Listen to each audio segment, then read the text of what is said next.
सुँगुरको आन्द्रा भुडी कस्तो मजाले खाइन्छ अब होइन। पाक्दैछ मजाले भर्खर, कस्तो दामीले राम्रो हुँदैछ है। कसलाई मनपर्छ सुँगुरको आन्द्रा भुडी, दामी पाक्दैछ। सुँगुरको आन्द्रा भुडी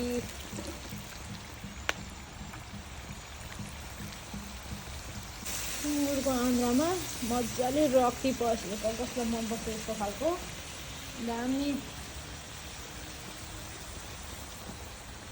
पाराले। अब पाकेपछि चाहिँ दामी मिठो हुन्छ।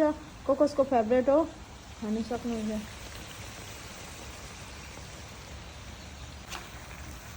रक्ती हालेपछि चाहिँ यस्तो दामी चेन्जो भयो कलरको, दामी हो दामी। मासु लभरलाई चाहिँ दामी हुने रहेछ ल आन्द्रा भुडी रक्ती। अनि बोसो सेतो मासु, सुँगुरको मासु। बोसो लभर को हो? सुँगुरको बोसो दामी छ। पाक्दैछ दामी चोचे।